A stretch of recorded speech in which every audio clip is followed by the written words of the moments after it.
Welcome to the Slade Ham Experiment. Hi, everybody. I always say that so chipper and friendly at the beginning, and then I fall into a bunch of whining and complaining. I'm in the Midnight Spaceship. It's festive. I couldn't decide between blue and red tonight, so it ended up all neon purple. Reminds me of Tokyo. Fresh back from Japan. Not going to do a Japanese episode this episode. I have so many things to download from there and explain. I think I'm going to do most of it in a Slade Runner episode. I will say this. The culture shock is immediate. 2 weeks away from America, and I see us for what we are. It's like a detox. Like if you stop drinking for a while and then had another drink, it would hit you harder. That's why I took a hit of America. I was gone for 2 weeks. The Japanese are the most friendly people on the planet. I don't know what happened to them. They're not perfect. You know what I mean? Pearl Harbor, Fukushima, J-pop. I know you. I'll probably reuse that joke with a better punchline at some point. The Japanese make the Canadians look mean. Canadians always say, "I'm sorry," which makes us think that they're friendly. But then you have to stop and remember all the stuff they're apologizing for. The Canadians can be dicks. I love you guys. I spend a month of my life up there every single year. I consider myself at least 5% Canadian based on time spent on the ground. But let's not act like you're perfect, Canada. Japan beats you in the friendly regard. They don't start a sentence or end a sentence or an interaction without saying, "Arigatou gozaimasu." It's so friendly. Thank you very much. It's like honored to be in your presence. It's miraculous. So when I started coming home in Japan, I got on a train. The Narita Express takes you straight to Narita Airport. Sitting on the train, and a loud an Indian family from America, like an Asian Indian family that lived in America. They were very American, and I say that because they were very loud. As soon as they got on the train, 3 or 4 screaming kids, they're yelling back and forth at each other. The parents are, but then the grandparents too, and then they're pushing bags and this and that. It was just so juxtaposed to the last 2 weeks. And that I could tolerate. And then the loud Southern lady in the United Lounge on the way back who just had to say everything super loud. Her table would shake as she spoke. Splashes of wine coming out of her glass. All of that would be fine.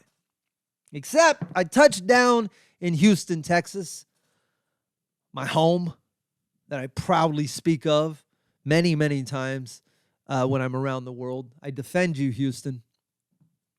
And I land at the international terminal. Now, Terminal E at IAH has been under construction since the Wright brothers pushed a glider down a North Carolina hill. They've been working on this airport forever. They're never going to finish it. Cars are going to fly before these roads are done. It changes all the time. It's a nightmare getting in and out. If you're trying to get picked up, sometimes Terminal E isn't even open. They'll send you to Terminal C, and whoever's picking you up has to make loop-de-loops, and the Uber drivers will knock you down to 4.5 stars. It's a nightmare. So I'm out there. Soon as you get out the door of Terminal E, there's cones and a convergence of roads, and it's managed by at least 3 cops. Now, I don't know what puppy these cops kicked in front of their boss. I don't know what form of child abuse they must have done. I don't know what karmic curveball came their way that caused them to have to work this nightmare. But where the cars all converge, all confused, trying to read signs, trying to get in, trying to figure out where to pick you up, the people all come out, and they're trying to converge, trying to find their cars, and it bottlenecks. Now, this is a nightmare, admittedly. But if you're not familiar with any of this, as you stumble blindly out of the airport, your eyes sort of adjusting to the Texas sun, a lot of these people at the international terminal, imagine, probably hear from somewhere else. And they, like I did when I got to Japan, stumbled off the plane, confused. I didn't speak the language. I didn't know where I was going. But when I asked for help, hey, excuse me, can you? Every single person, bar none, not just helped me, even when they didn't speak the language, which was often. They went out of their way to find phones that translated, to use my phone to translate, to get someone who did translate, to communicate with me in bumps and whistles and hand signals until we got it. And every one of those interactions started and ended with arigatou gozaimasu. Thank you very much. Everyone. 2 of the interactions involved people driving to a place that they weren't even supposed to be going as a courtesy to the dumb lost American. Now, Houston, rolling back in, these cops are screaming at everyone as soon as you get out. Get over there! Get over there! You guys are going to move all the way down. I'm not exaggerating the voice. One of the cops dressed very much like the principal from South Park. Principal PC. The the PE shorts and the glasses. That dude kind of, anyway, the goatee and those sunglasses. Damn this cop, he was a cartoon.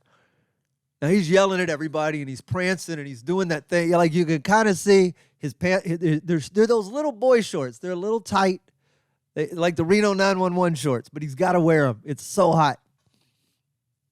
He's kind of pushing that chest out, but it's not really chest muscles. It's just the dude. He's barking at everybody. And then another cop is in the street. And I just hear him go where you belong. He yells this top of his lungs. When I turn around, there is this poor, red-faced, 80-something-year-old man. 80. Liver spots. Man is old. And the old woman picking him up is there. They've seen one another in this clusterfuck. And the dude goes out to get in the vehicle, but the cop will not let them load there. He has to move them up exactly 2 car spaces. This all takes longer than it would have taken this old man to clamber in the car and leave. But he yells instead, go where you belong, hustles him back to the madness of the queue that we're all standing in. The lady has to navigate up 2 spaces. This poor guy's picking his way through. And as he goes to get in that car, I hear the same cop scream at a woman who's wearing she had to be from El Salvador. She's wearing like a blue and white shawl. She doesn't look like she speaks a lick of English. She has 3 kids in tow. She looks bewildered as the cop goes, get the fuck out of the street, lady. Which I'm sure to her sounded like English gibberish. But she knew the tone, so she hustles her little ducklings back to the row.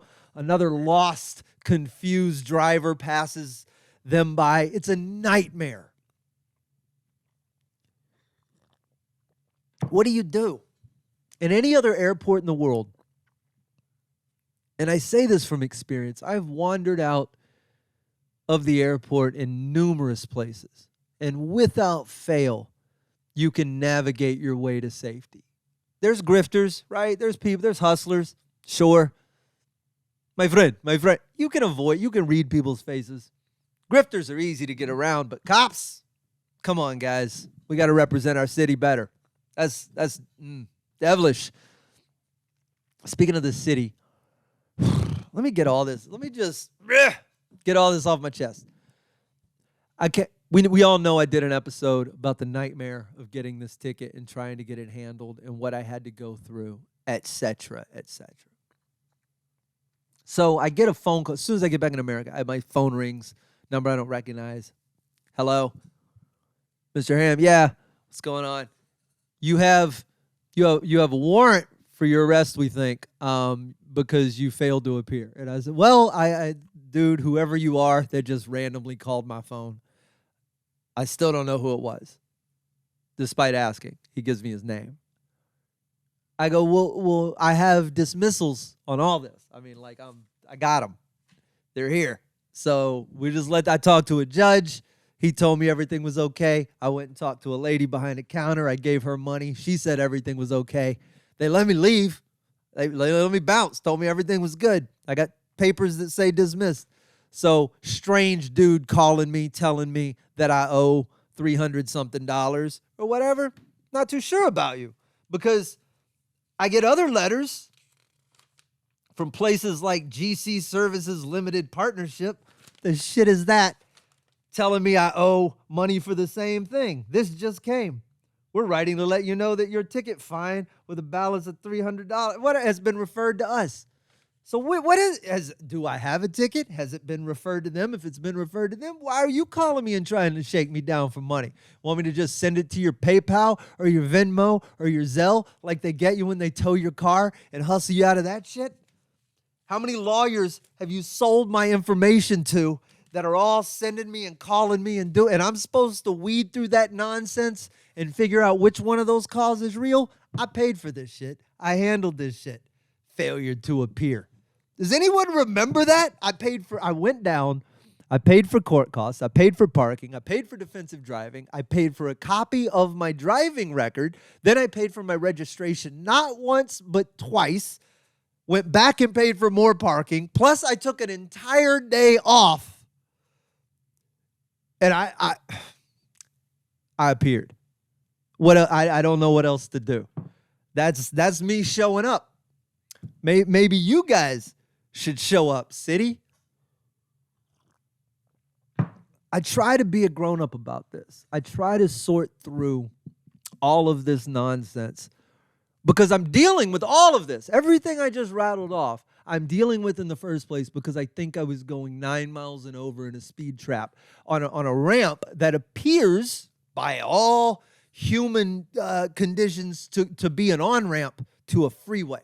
And then as soon as you come over the top, it's like, psych, 45 miles an hour. I think I was going 54.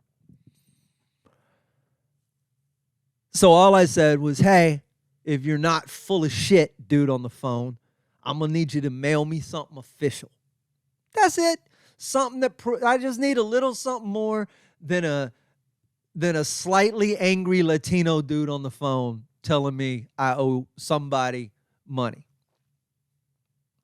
I say slightly angry. He took that, I'll say minimum wage, but low wage stance when your job is just almost too much bullshit for you.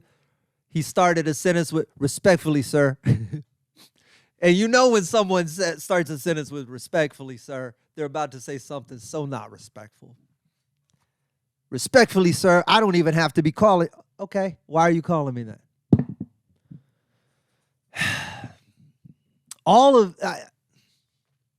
All of these people share something in common, including what I'm about to talk about. Because I'm confronted with the cops as soon as I get home. I deal with that at the airport. Then I deal with this knucklehead on the phone. Then I go down to the grocery store. I ride my bike, throw on my little backpack. My backpack is barely a backpack. It's a day pack. It's you can crumple it up and put it in your hand. I go into the grocery store and I'm just buying a couple of things. And a dude catches me by my shoulder. I got my headphones in. Grabs me by my shoulder. I kind of turn around like, you know my neighborhood. And it's the security guard for the grocery store telling me I can't bring my backpack. Now, we dealt with this, I thought, like 2 years ago, somewhere during the quarantine. I talked to a security guard. I said, hey, man, I'm in here every day. Are you accusing me of stealing? Do you think I'm stealing? No, sir, no, sir, no, sir. Okay, then let me just grab my stuff. And if on my way out you think I stole something, I'll just let you look in my backpack. Sorry, sir, we have a no backpack policy. Okay, fine then. Let me talk to a manager. There's no manager. All right. So I just kept coming in with my backpack, and they've just ignored me for a while. Well, this new security guard stepped up, grabbed me by the shoulder, made a big deal out of it. And I just bought my stuff. I was like, you can't really grab me or throw me out, so I'm just going to get these two things, and I got them. And then I walked up, because everything's self-checkout now. What, you going to refuse to check me out? I'm the checker. You messed around and made me an employee, sir. So unless you're going to unplug the machine on me, I'm just going to boop, ring up my peanut M&Ms, boop, ring up my Cocoa Pebbles with marshmallows, and then I'm going to put those in my backpack. I'm going to put my money in the machine. I'm going to bounce. They don't want me to get petty. I will get petty. I've asked the city of Beaumont. When I fought the smoking ban in Beaumont, and this was such a stupid deal. I was going back and forth with the city. I just wanted to put it on the ballot. They were trying to ban cigarette smoking in bars. I owned a bar. I took it as it was going to hurt my business. So I dealt with that city over and over. And when they tried to write me tickets for leaving ashtrays in the bar, even after we had stopped smoking, they sent the health department out. But I was a dick. I fought this for a month. Publicly. We were in the newspaper a bunch. I started a petition process. It was me against city council. So then they sent the health department over to write me tickets after the fact. Like a little, I got you. That's how OJ went to jail for football tickets. I understand, or football cards. I understand that you got to get me for something different. Fair. So they send somebody in, they write me a ticket for having ashtrays in the bar and for having cigarette butts in the trash can. The cigarette butts in the trash can were because I sent my brother outside. He was working the door. He would go outside, sweep up all the cigarette butts from all the people who had to go outside to smoke. Then he would bring them in and dump them in the trash can because that's where cigarette butts go. Anyway, that's what they cited me for. So I went, the official ticket said smoking paraphernalia in the building, cigarette butts, ashtray. So I went to the courthouse to fight the ticket.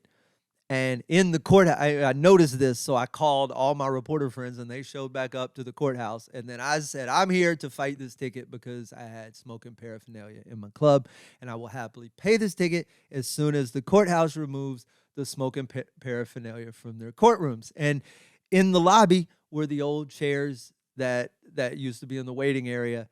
And these are like 50s furniture, man. This is Beaumont, Texas in the early 2000s. They didn't have a budget for furniture. So it was the old benches with the built-in ashtrays, kind of like an airplane seat. And the mayor finally called me. Mayor Guy Goodson. Cheers, sir. I remember him calling me at the comedy club, and he just goes, Mr. Hamm. And I said, yeah. He goes, do you not have anything else to do? And I said, truthfully, sir, no, I don't. And this amuses me. So in this case, Kroger, if, in fact, I want to know the rules. I'm going to ask politely what the rules are the next time I walk in there with a backpack, and I'm gonna. I want to, because women go in with purses and handbags and big shoulder bags. No one says anything. Many of them much smaller than my backpack, which is also not accessible to me from behind here like a purse.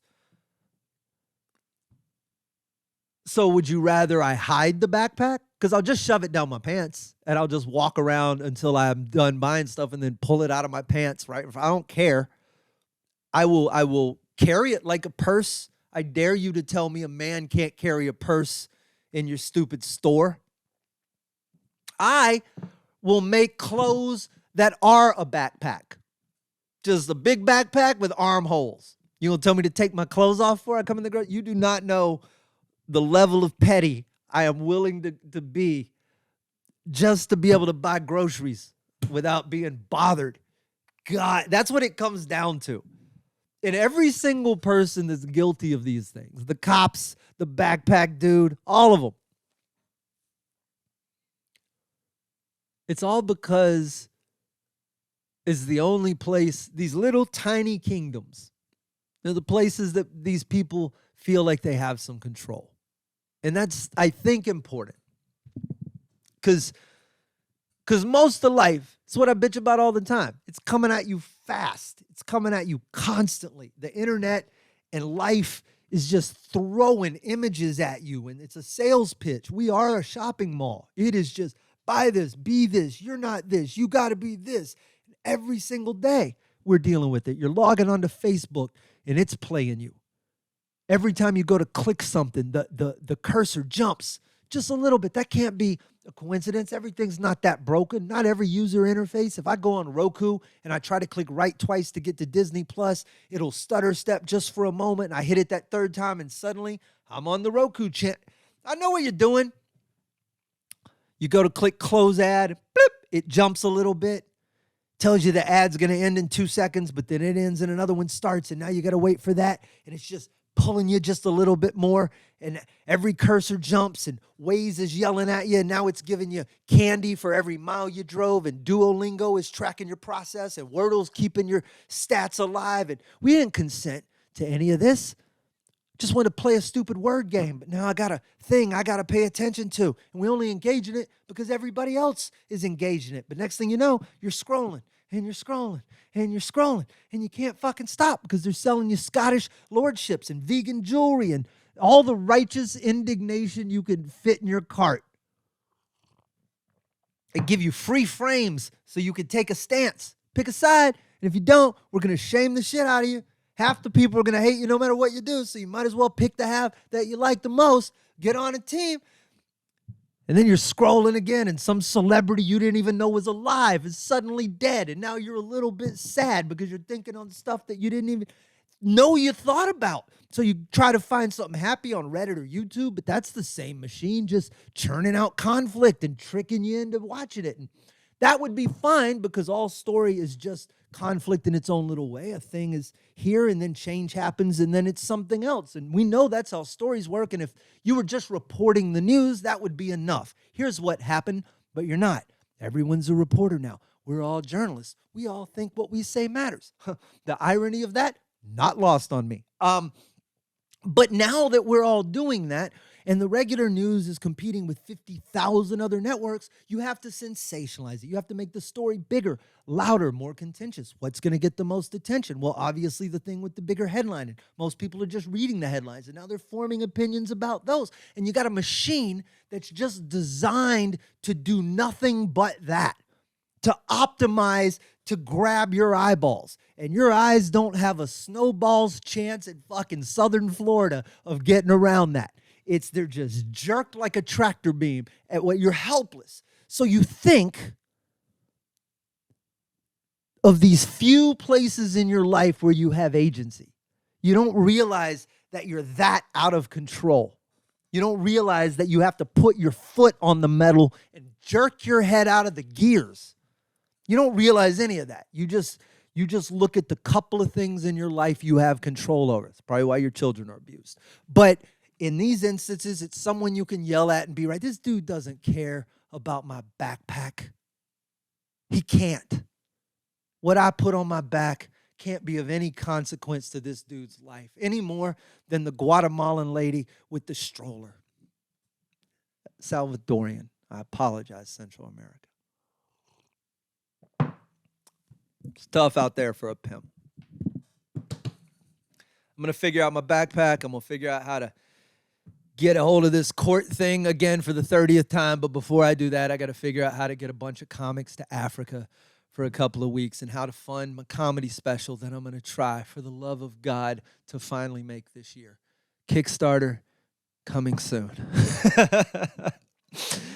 Sorry for the vent. I'll be back on it. I want to talk about Japan. Please stick around for the Slade Runner episodes. It'll be 2 or 3 about Japan. I had a spectacular time. I am grateful to the country, to the people, to my new friends. Hey, Romy. And everyone else. You guys for listening mainly. Thanks. It's going to be a short episode. I'm going to go drink some tea and try to breathe for a little bit. It's the Slade Ham experiment.